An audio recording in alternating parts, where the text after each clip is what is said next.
Selamat pagi saudara-saudaraku yang Tuhan Yesus kasihi. Shalom. Senang sekali kita boleh bertemu di ibadah live stream di YouTube kanal dari gereja kami Noodgemeente Gereja Protestan Maluku di Belanda pada edisinya yang ke-25. Gemeente des Heren, broeders en zusters die de Heer Jezus lief heeft. Goedemorgen. Fijn u te mogen ontmoeten in de livestreamdienst via YouTube-kanaal van onze kerk, Molukse Protestantse Kerk in Nederland, 25e editie. Verhef uw hart tot God en laten we Hem aanbidden. Mari kita mulai. Pertolongan kita adalah di dalam nama Tuhan yang menjadikan langit dan bumi. Onze hulp in de naam van de Heer die hemel en aarde gemaakt heeft. Kasih, karunia dan damai sejahtera dari Allah Bapa kita dan dari Tuhan Yesus Kristus menyertai jemaat. Genade en liefde en vrede van God onze Vader en van onze Heer Jezus Christus zij met u allen. Amin. Jemaat, dengarlah sekarang nas pembukaan yang terambil dari surat Roma. Roma 3 ayat 21 dan ayatnya yang ke-22.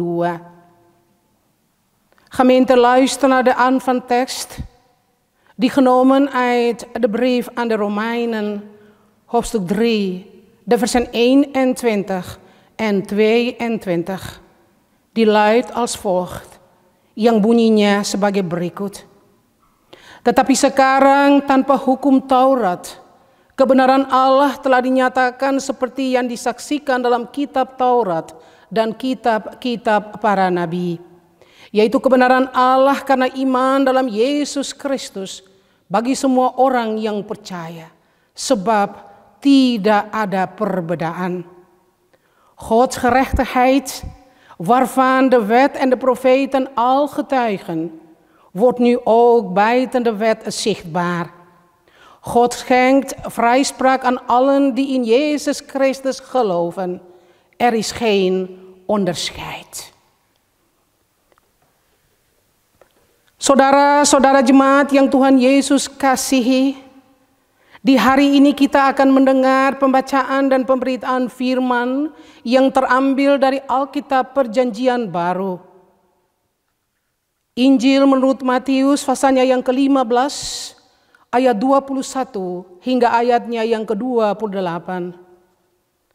De Bijbellezing voor vandaag is gekozen uit het Nieuwe Testament, Evangelie door Mattheus, hoofdstuk 15, de versen 21 tot en met 28. Tapi sebelumnya marilah kita berdoa, mohon pimpinan Roh Tuhan yang kudus. Laten we eerst in gebed gaan om de leiding van de Heilige Geest te vragen. Mari kita berdoa. Ya Allah, Bapa di dalam Yesus Kristus firman yang hidup, syukur kepadamu karena di hari ini Engkau mau berkenan menjumpai kami melalui pembacaan dan pemberitaan firman-Mu yang kudus. Kami mohon dengan kerendahan hati, kiranya Bapa melengkapi kami dengan Roh-Mu yang kudus itu, agar kami menerima sabda-Mu yang meniadakan segala kekurangan kami dan menghibur serta menguatkan kami di tengah pergumulan hidup kami sehari-hari. Semoga firman-Mu memberi terang kepada kami di minggu yang baru nanti. O God, Vader in onze Heer Jezus Christus, het levende woord. Wij danken u voor deze dag. Wij danken u voor uw woord. In alle nederigheid vragen wij u om de leiding van uw Heilige Geest, opdat wij uw woord mogen horen, die ons vervullen en troosten en sterken, opdat in deze nieuwe week uw woord een licht is op ons pad. In Jezus' naam bidden wij tot u. Amin. Matius pasalnya yang ke-15 ayat 21 hingga ayat yang ke-28 yang demikian bunyinya. Perempuan Kanaan yang percaya.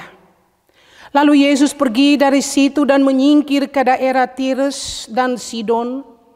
Maka datanglah seorang perempuan Kanaan dari daerah itu dan berseru, "Kasihanilah aku ya Tuhan, anak Daud, karena anakku perempuan kerasukan setan dan sangat menderita."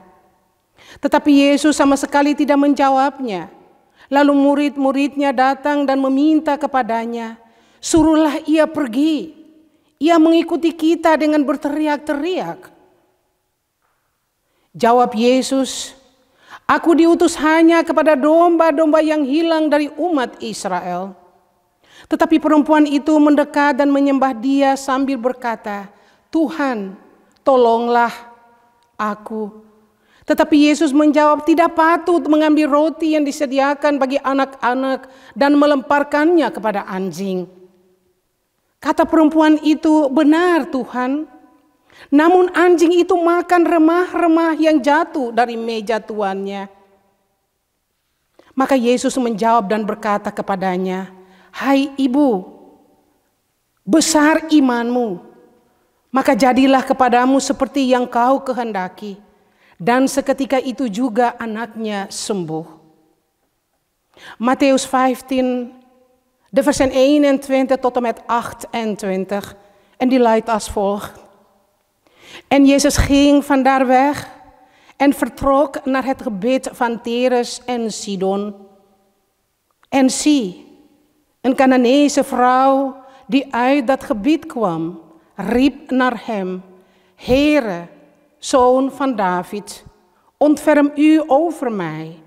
Mijn dochter is ernstig door een demon bezeten." Maar hij antwoordde haar met geen woord. En zijn discipelen kwamen naar hem toe en vroegen hem, "Stuur haar weg, want zij roept ons na." Hij antwoordde en zei, "Ik ben alleen maar gezonden naar de verloren schapen van het huis van Israël." Maar zij kwam dichterbij, knielde voor hem neer en zei, "Heere, help mij." Hij antwoordde echter en zei, "Het is niet behoorlijk het brood van de kinderen te nemen en naar de hondjes te werpen." Zij zei, "Ja, Heere, maar de hondjes eten ook van de kruimels die er vallen van de tafel van hun bezitter." Toen antwoordde Jezus en zei tegen haar, "O vrouw, groot is uw geloof. Het zal gebeuren zoals u wilt." En haar dochter was vanaf dat moment gezond. Tot zover luidt de schriftlezing. Sampai sekian jauh adalah bunyi firman Tuhan. Yang berbahagia adalah mereka yang sesudah mendengar akan firman Tuhan ini bersedia untuk hidup sesuai dengan apa kata firman itu sendiri. Zalig zijn zij die na het horen van dit woord bereid zijn om te leven conform het woord. Lof zij aan Jezus Christus. Halleluja.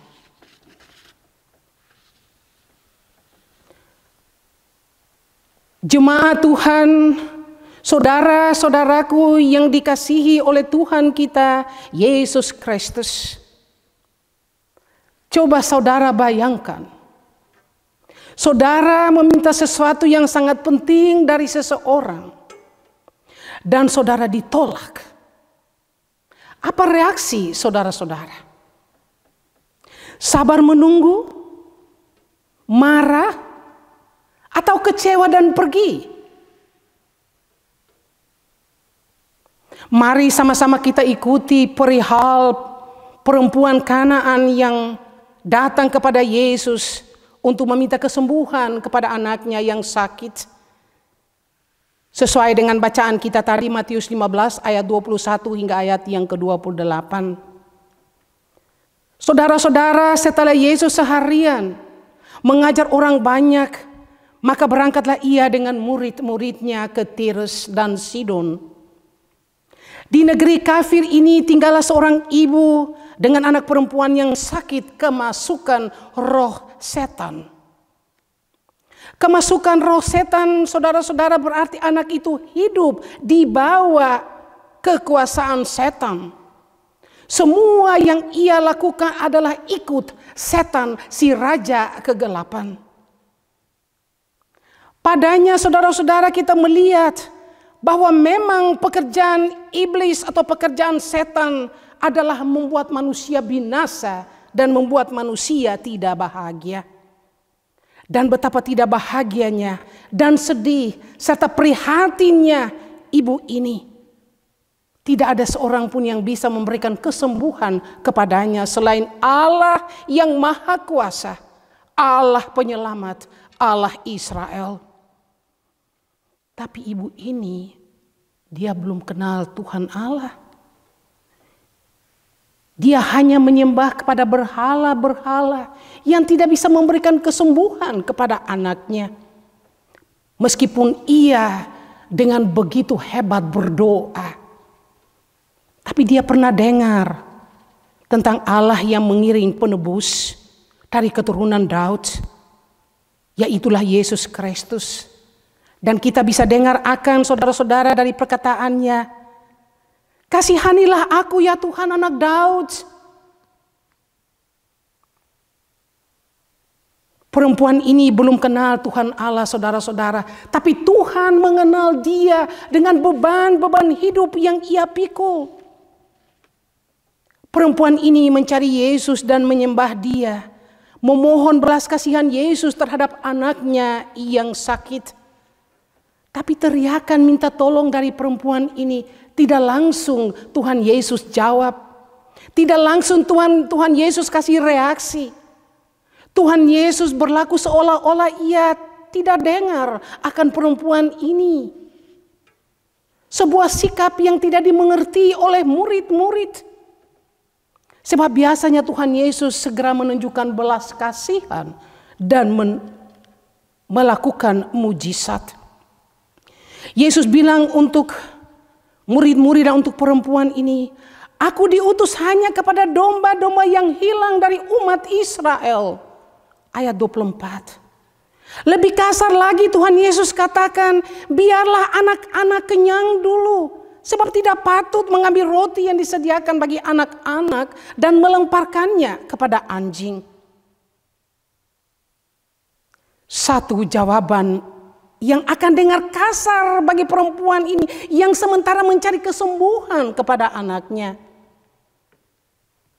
Tapi heran saudara-saudara bahwa perempuan ini tidak marah ataupun ragu-ragu dan pergi.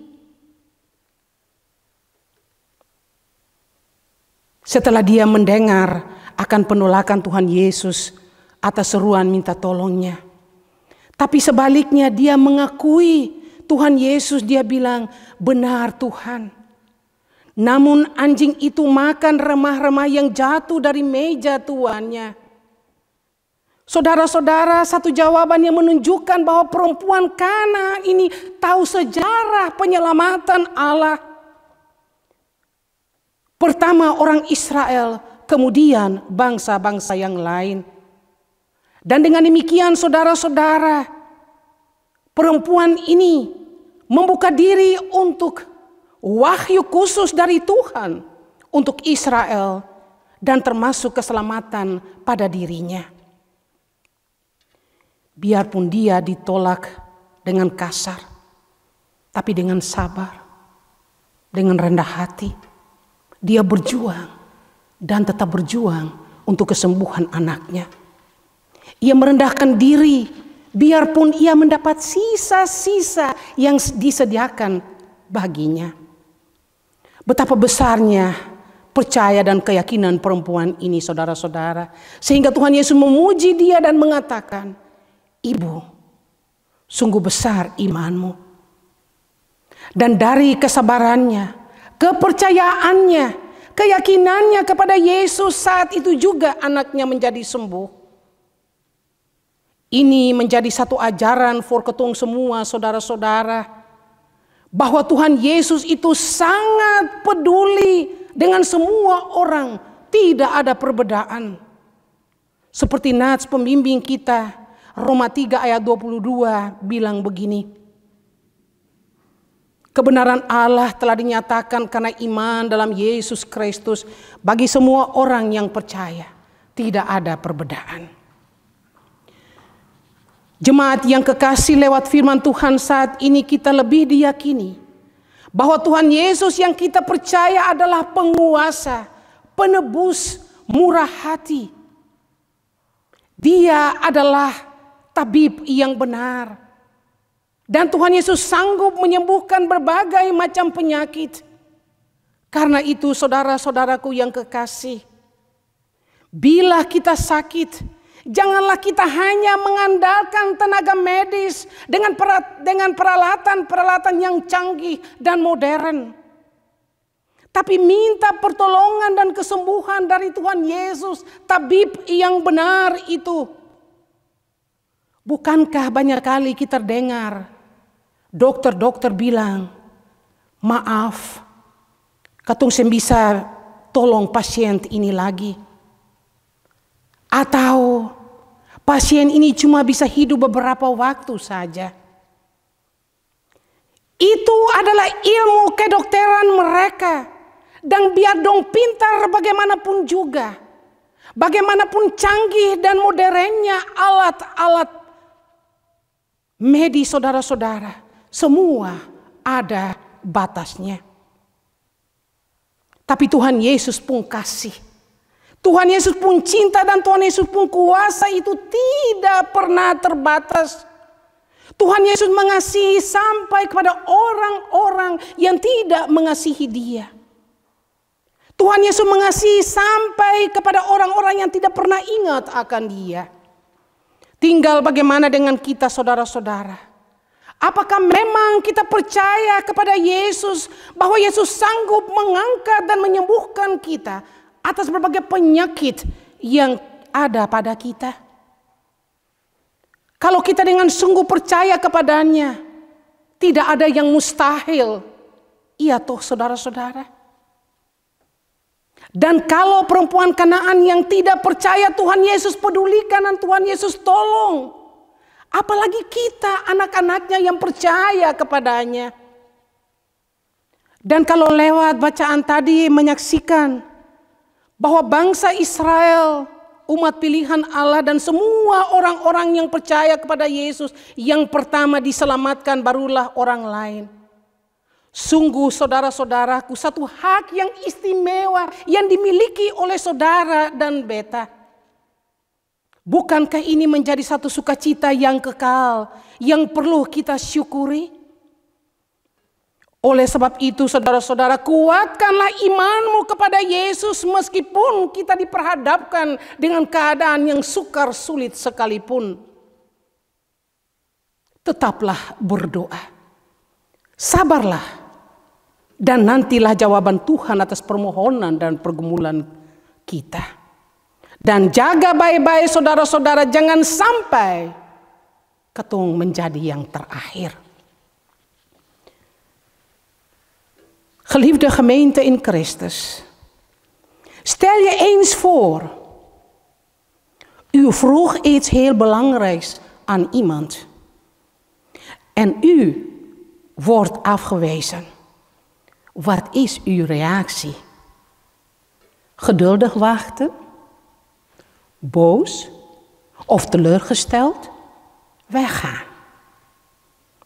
Laten we eens kijken naar het verhaal van een Canaanese moeder wiens kind ernstig ziek was, die naar Jezus kwam om genezing vroeg, zoals verteld in Matthäus 15, de versen 21 tot en met 28 onze schriftlezing.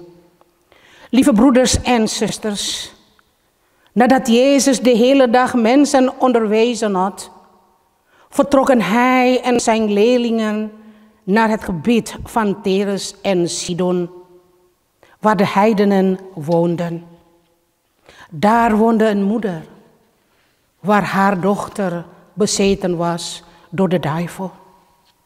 Bezeten door de duivel zijn betekent dat ze helemaal in de macht van de duivel is. Ze doet namelijk alles wat de duivel wil. Aan haar was duidelijk te zien dat de duivel alleen maar op uit is om de mensen ongelukkig te maken. De moeder was doodongelukkig. Ze had verdriet en angst. Er was geen dokter om deze ziekte te genezen. Er was alleen maar één die helpen kon. Dat was de God van Israël. Want hij is immers de almachtige God, de verlosser. Maar deze heidense vrouw kende die God nog niet. Zij kende alleen maar haar afgoden die niet eens konden helpen. Al bad ze nog vurig tot hen.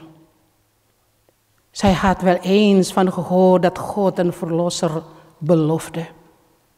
Zij kende God nog niet, maar God kende haar wel en wist wat voor last zij droeg. God wist dat zij de heiland nodig had en dat ze geloofde dat Jezus door hem gezonden werd. Dit was gebleken uit haar woorden. Heere, Zoon van David, ontferm u over mij. Lieve broeders en zusters, deze vrouw kwam tot Jezus en smeekte hem om haar zieke dochter te genezen. Maar Jezus toonde niet gelijk zijn medelijden aan haar. Jezus deed net alsof hij die vrouw niet had gehoord. Het was iets wat de discipelen niet begrepen. Want Jezus was anders zo gewillig om de zieken te genezen en een ongelukkige gelukkig te maken. Jezus zei, ik ben alleen maar tot de verloren schapen van Israël gezonden. Vers 24. En nog erger zei hij verder, het is niet behoorlijk het woord van de kinderen, het brood van de kinderen te nemen en naar de hondjes te werpen. Een antwoord dat voor haar hart aankwam. Ondanks dat is zij niet boos of teleurgesteld weggegaan. Maar heeft ze Jezus gelijk. Zij zei, wel waar, Heer, de honden eten immers ook de kruimels die van de tafel van hun meesters vallen. Daarmee stelt zij zich open voor de bijzondere openbaring van God in Israël en komt haar eigen verlossing in zicht. Een antwoord dat laat zien dat deze Canaanese vrouw de reddende geschiedenis van God kent. Eerst Israël, dan de andere naties. Ondanks dat Jezus eerst haar verzoek weigerde, gaf zij niet op. Zij vernederde zich tegenover de Heer Jezus en bleef strijden voor de genezing van haar dochter, hoewel zij de kruimels zou krijgen die over waren gebleven. Hoe groot was het geloof en de overtuiging van de Canaanese vrouw, waardoor de Heer Jezus haar prees met de woorden, vrouw, wat is uw geloof groot? Wat u verlangt zal ook gebeuren. Lieve mensen, door haar geloof, haar smeking, haar volharding en haar overtuiging in Jezus werd zij uiteindelijk geholpen. Haar dochter werd op dat moment beter. Het geloof van die vrouw heeft haar dochter beter gemaakt. Het was een leer voor iedere gelovige. Dat Jezus bereid was om iedereen te helpen. Gelovigen of ongelovigen. Zoals onze openingtekst Romeinen 3 vers 22 zegt. God schenkt vrijspraak aan allen die in Jezus Christus geloven. Er is geen onderscheid. Lieve broeders en zusters in Christus. Gods woord van vandaag overtuigt ons meer. Dat Jezus waarin wij geloven de verlosser, barmhartig, de grote geneesheer. Hij is de rechtvaardige geneesheer. En in staat om alle ziektes te genezen.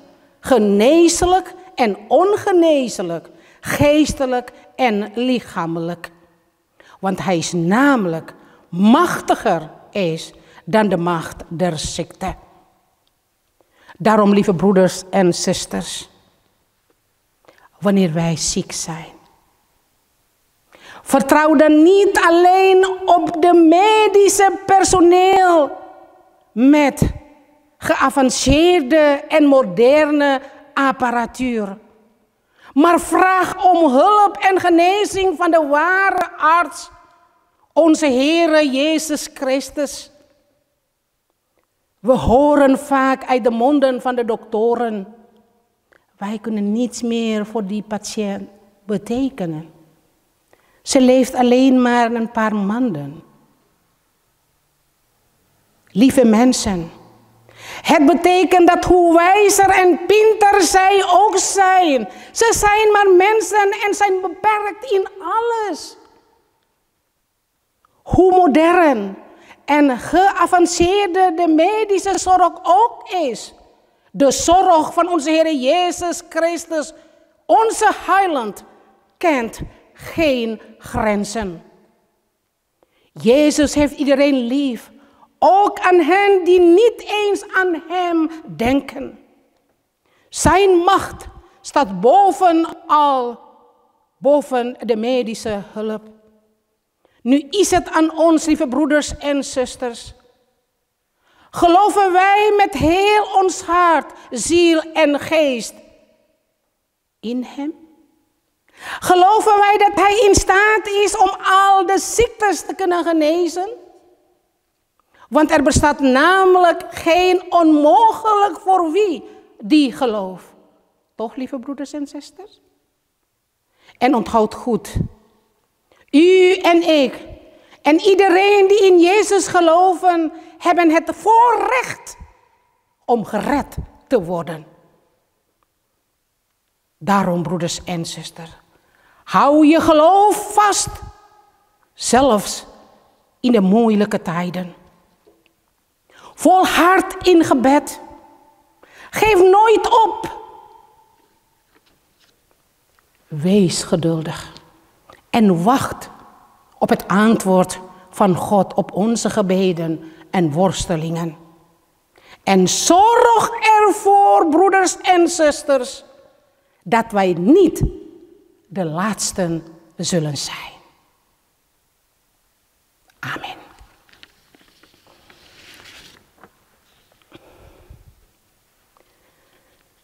Mari saudara-saudaraku yang kekasih, kita masuk di dalam doa syafaat. Mari kita berdoa. Laat ons bidden.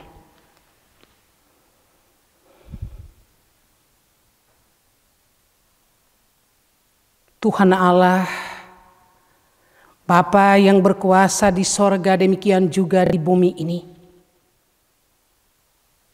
Di tengah-tengah udara yang panas ini. Dari tengah-tengah rumah-Mu yang kudus kami menghadap hadirat-Mu.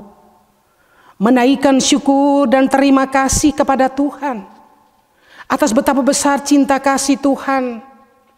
Kami boleh ada kepada Tuhan. Kami boleh mendengar akan firman Tuhan yang suci dan kudus ini. Kami mohon kepadamu ya Tuhan, Firman Tuhan yang tadi sudah disampaikan dari bibir mulut hamba-Mu yang berdosa ini, hamba mohon Tuhan sempurnakan akang. Dan kiranya akan menjadi berkat bagi kehidupan kami untuk menuntun kami di kehidupan sesehari kami, di tengah-tengah kesulitan yang kami hadapi. Kiranya Tuhan firman-Mu mengajar kami semua untuk pegang teguh kepercayaan kami kepadamu. Ajar kami untuk tidak pernah berputus asa, tidak pernah untuk datang kepada Tuhan dengan pinta doa-doa kami kepadamu. Kami bersyukur Engkau ya Tuhan atas kehidupan yang Tuhan sudah anugerahkan kepada kami di minggu yang telah lalu. Semua anugerah dan berkat-Mu Tuhan kiranya menjadi bagian dan milik kami untuk menghantar kami memasuki usbu yang baru. Bapa di sorga, kami tidak bisa sendiri tanpa-Mu Tuhan. Untuk itu dengan kerendahan hati kami mohon, beradalah dengan kami, pegang tangan kami dan berjalanlah bersama-sama dengan kami Tuhan. Berikanlah kekuatan, kemampuan, hikmat dan kebijaksanaan bagi kami semua dalam melakukan semua tugas dan tanggung jawab kami, entah di rumah, entah di tempat pekerjaan kami. Bapa, hindarkan daripada kami segala halangan, rintangan, kesusahan, kecelakaan sampai kepada kematian. Bila kami mengalami kesakitan, Tuhan datang dan Tuhan mau memberikan kesembuhan kepada kami. Bila kami lemah, Tuhan kuatkan kami. Bila kami berduka cita, Bapa hiburkan kami. Perkenankan kami berdoa bagi gereja-gereja Tuhan di tengah-tengah dunia ini.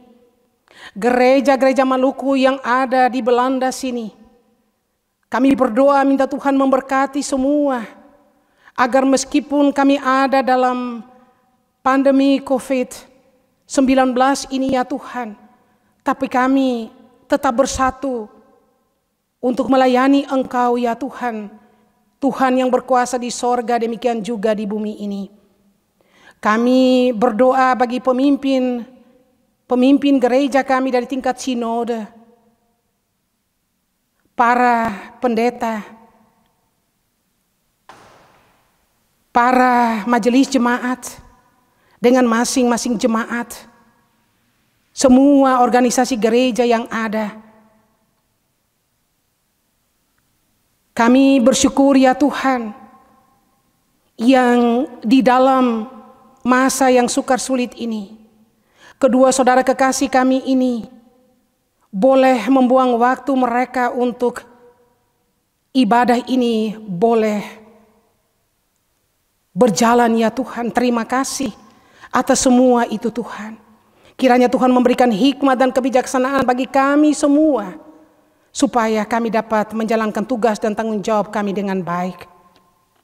Bapa yang ada dalam kerajaan sorga, pemimpin-pemimpin bangsa, kami berdoa. Minta Tuhan memberkati semua sanak saudara kami yang ada tinggal dekat maupun jauh. Sampai di tanah air sekalipun, Tuhan memberkati. Kami selalu berdoa ya Tuhan. Minta Tuhan kiranya mau ada dengan para dokter, brothers dan sisters yang mengurus akan manusia-manusia yang sudah terjangkit oleh penyakit coronavirus. Kiranya oleh tangan Tuhan, oleh kasih Tuhan yang ada pada mereka, kiranya mereka semua dapat kesembuhan. Bapa yang ada dalam kerajaan sorga, kami minta daripada Tuhan, kiranya Tuhan menyertai dan memberkati akan pemerintah bangsa-bangsa. Kiranya mereka dapat memimpin akan bangsa ini, bangsa-bangsa yang mereka pimpin, manusia-manusia yang mereka pimpin, dalam takut dan kedengar-dengaran pada Tuhan sajalah. Bapa yang ada dalam kerajaan sorga, kami berdoa dan minta daripada kami, dari Tuhan untuk kami sekalian. Kiranya kami sebagai masyarakat maupun sebagai gereja dapat dengar betul ya Tuhan akan protokol yang diambil untuk mencegah kami jangan terjangkit dengan coronavirus ini. Supaya dengan demikian kami tetap kuat dan sehat. Kiranya kami boleh mendengar dan melakukan semua peraturan-peraturan yang ada, ya Tuhan. Trouwe God, Vader in de hemel. We bidden en willen dank zeggen voor de leiding en bescherming van u, Heer, in ons leven van alle dag. God heeft ons al de gelegenheid gegeven om de eredienst te houden via YouTube-kanaal. Ondanks de moeilijke tijd, wij u kunnen blijven loven en aanbidden. Het woord van God dat zojuist is gepreekt, mogen God het vervolmaken tot eer van uw naam. En breng grote zegeningen voor ons allen. Het leert ons steeds te blijven geloven in God, in welke omstandigheid dan ook. Heere God, wij willen vragen om ons niet alleen te laten in dit leven. Wij kunnen niet zonder u leven. Daarom vragen wij om uw aanwezigheid in heel ons leven. Leid ons, bescherm ons en zegen ons leven en ons werk. Dat wij in het gezin uitvoeren en op ons werk. Heer, wij bidden voor ons allen, Molukse Protestantse Kerk in Nederland. We bidden voor onze kinderen, kleinkinderen, onze ouderen en voor onze broeders en zusters die ver weg zijn of dichtbij. Heer, geef ons kracht en goede gezondheid en behoed ons van coronavirus. Wij bidden ook voor het synodebestuur, de predikanten, de kerkenraden, de kerkvrijwilligers, de kerkorganisatie en ook voor de gemeenschap. Ook willen wij bidden voor de doktoren, medisch personeel. Heer, geef hen wijsheid en beleid om hun diensten uit te voeren. Wij bidden voor de mensen die in moeilijkheden verkeren, die thuis ziek zijn of in het ziekenhuis, Heer.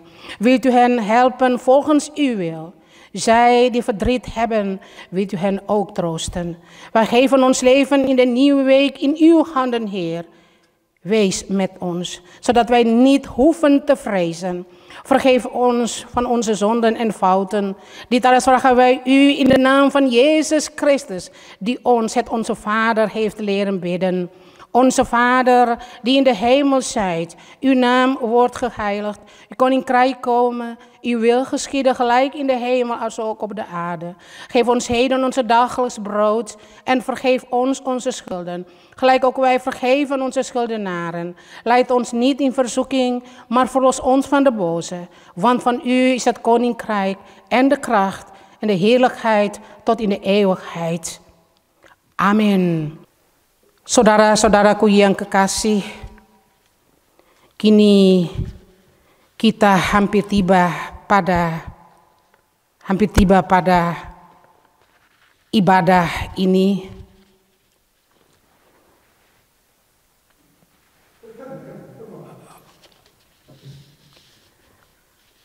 Saudara-saudaraku yang kekasih, ibadah yang kita laksanakan ini akan segera berakhir.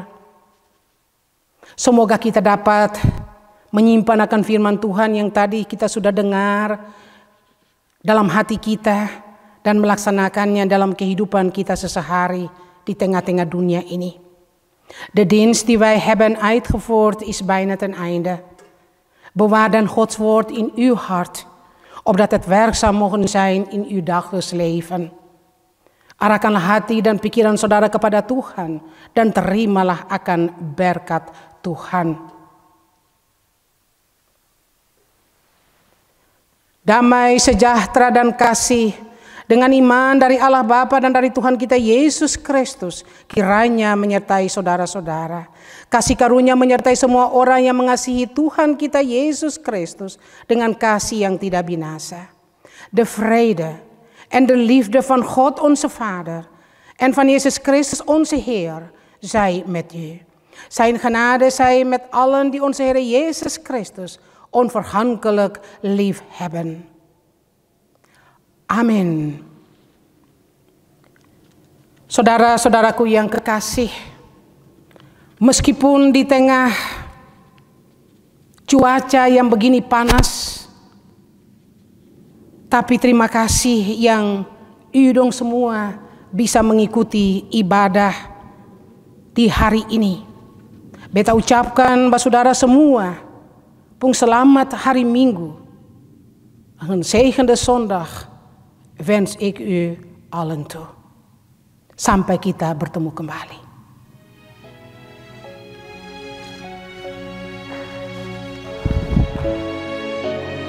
Ya, maar...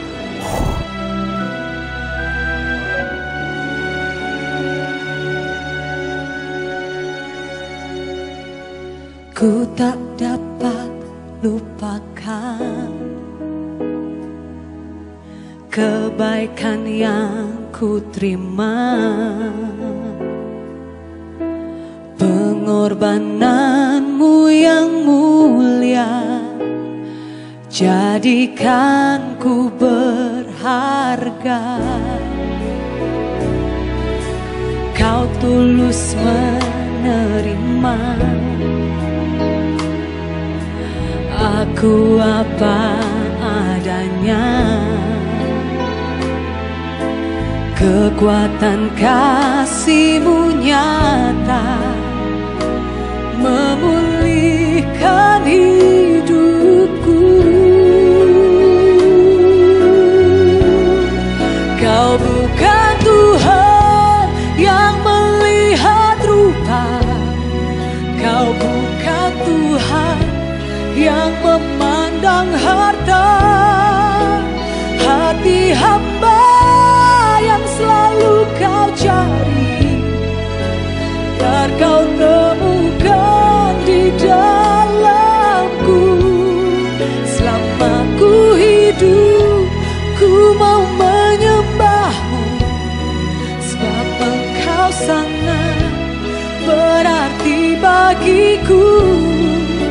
Yang terbaik yang ada padaku, ku persembahkan kepadamu, Yesusku.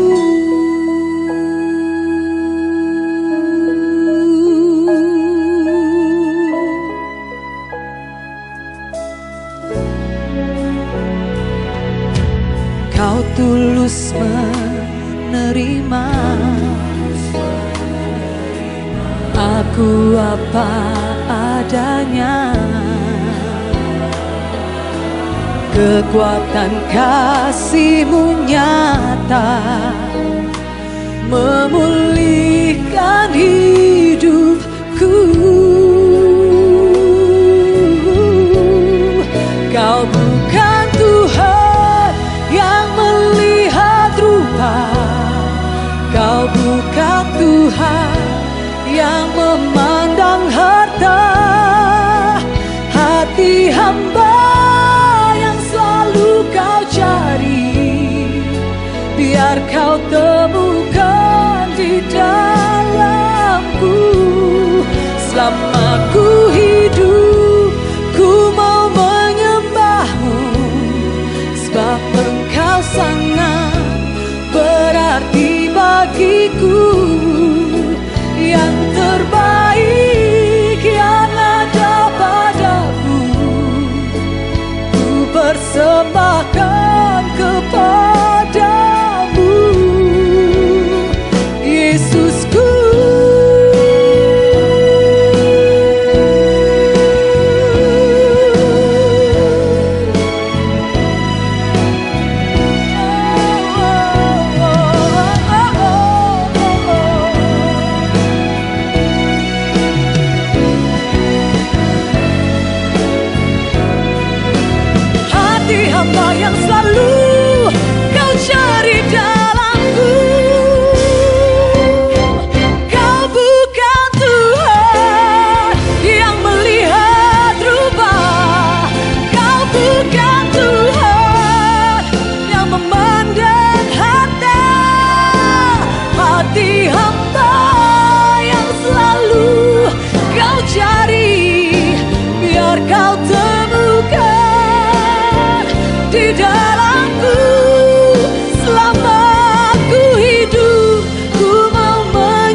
Yesus, kau kebenaran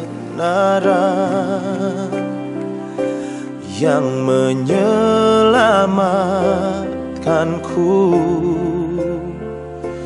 Kau memberikanku hidup dan pengharapan.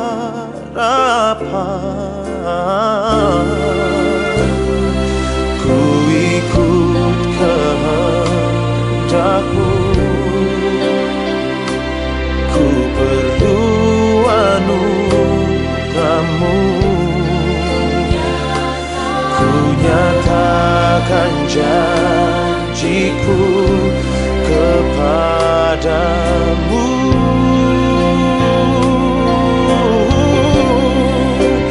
Kalau ku hidup bagimu, hatiku tetap menyembah-Mu. Dunia tak bisa menjauhkanku dari kasih-Mu.